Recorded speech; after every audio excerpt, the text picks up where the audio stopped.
हरे कृष्णा। आप सभी का बहुत बहुत स्वागत है मेरे चैनल पे। Welcome back to my YouTube channel.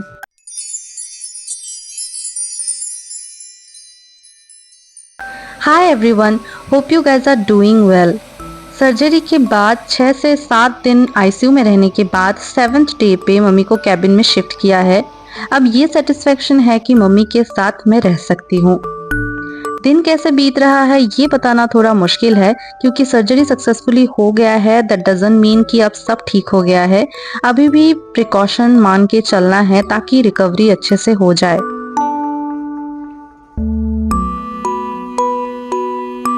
जब से केबिन में शिफ्ट किया है तब से बारिश का वेदर ही है। एक्चुअली पहले से ही था, बहुत ज्यादा ही बारिश हो रहा था।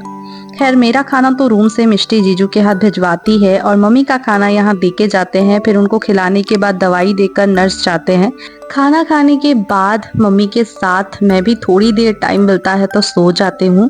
वेदर बारिश वाला है, ऊपर से एसी चलता है तो ठंडा भी लगता है। इनफैक्ट मुझे ठंडा लग गया था और जब से मैं बेंगलोर में आई थी तब से मुझे 2-3 बार बुखार हो चुका था, तो इसलिए मुझे थोड़ा सा प्रिकॉशंस मान के ही चलना पड़ा था। मिष्टी सुबह शाम विजिटिंग आवर पे आती है मम्मी से मिलने, और जीजू तो जब जब मुझे खाना देने आते हैं तो मिलके जाते हैं, क्योंकि ज़्यादा देर तक ज़्यादा लोगों को मिलने नहीं दिया जाता है, इसलिए वो खाना देने के बहाने ही आ जाते हैं। और विजिटिंग आवर पे भी एक इंसान को ही मिलने देते हैं, तो तब मिष्टी आ जाती है।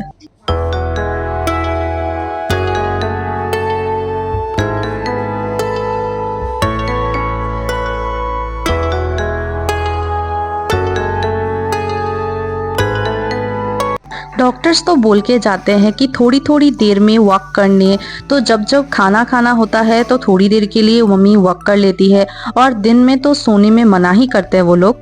बट रात में दर्द से ढंग से सो नहीं पाती है, और ऊपर से नर्स लोग बीच बीच में आकर प्रेशर शुगर चेक करना, दवाई देना, ये सब करते ही रहते हैं। तो नींद एक बार टूट जाती है तो दोबारा नहीं आते मम्मी को, इसीलिए दिन में खाना खाने के बाद थोड़ी देर के लिए सोने की कोशिश करती है। और ऐसा होता है कि जब वो वॉक करती है या बैठी रहती है या एक्सरसाइज वगैरह करती है तब डॉक्टर्स नहीं आते हैं। जब सोने के लिए जाती है तभी डॉक्टर्स आ जाते हैं और बोलते हैं कि आप क्यों सो रहे हो।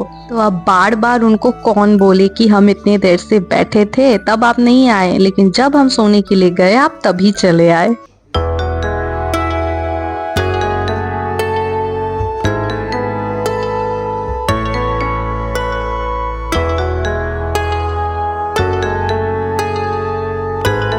खैर, मम्मी का खाना देने के बाद दवाइयाँ दे के नर्स चली गई। देन अच्छे से उनको सुलाने के बाद मैं भी खाना खा लेती हूँ, और मम्मी के सोने के बाद थोड़ी देर के लिए मैं भी आराम कर लूँगी, क्योंकि मैं भी सो नहीं पाती हूँ।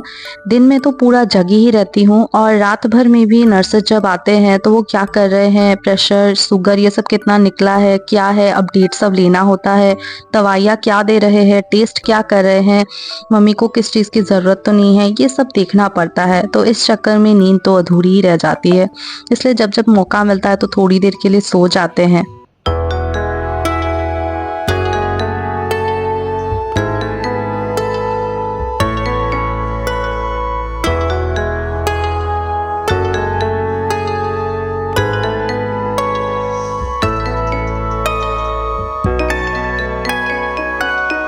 मम्मी का तो हॉस्पिटल का खाना खाने का बिल्कुल मन नहीं करता है।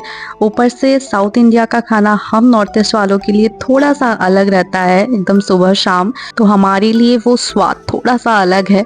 लेकिन अब क्या कर सकते हैं, हॉस्पिटल में है, सर्जरी हुई है, तो जैसा हॉस्पिटल में खाना देंगे वैसा ही खाना पड़ेगा। बस यही समझाते रहते हैं कि दवाई खाना है इसीलिए खाना खा लो, अदरवाइज दवाई कैसे लेंगे। और डॉक्टर्स नर्सेस जो हैं वो लोग तो दवाई देते रहते हैं, तो खाना खा के एनर्जी तो लाना ही पड़ेगा खुद में। और इस चीज़ का कंप्लेन मम्मी का आईसीयू से था कि मम्मी खाना कम खाती है, और इनफैक्ट खाती ही नहीं थी, बस आईसीयू में जूस से ही काम चल जाता था। इट्स डे 4 इन कैबिन, और आज नर्सेस सुबह ही आकर बोल के गए कि डिस्चार्ज कर देंगे शाम तक। तो सुबह का नाश्ता कर लेने के बाद एक्सरसाइज का सेशन रहता है, तो वो कराने के लिए ले गए थे। थोड़े टाइम के लिए सारे पेशेंट्स को एक साथ बिठाकर एक्सरसाइज करवाया जाता है, और जो चीज़ उनको करीबन 3 से 4 महीने तक कंटिन्यू करते रहना पड़ेगा ताकि वो जल्दी से रिकवर कर जाए। उसके बाद भी करना है, बट 3 से 4 महीने तक तो कंटिन्यू करना ही है। तो उसके बाद हम आ गए थे और आने के बाद खाना हो गया, मतलब लंच हो गया था। देन सारा प्रोसीजर्स वो लोग कर रहे थे और हम इधर सब रेडी कर रहे थे। मम्मी भी रेडी हो गई थी, दीदी और जीजू बाहर ही थे, वो लोग फॉर्मेलिटीज़ पूरा कर रहे थे डिस्चार्ज का।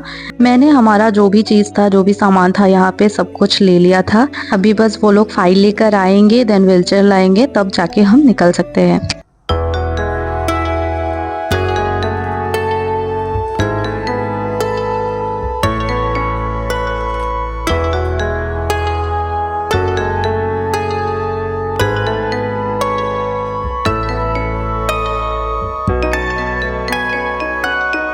तीन चार दिन यहाँ पे बिताने के बाद आज चलते हैं रूम में एंड होप कि सब कुछ अच्छा अच्छा हो।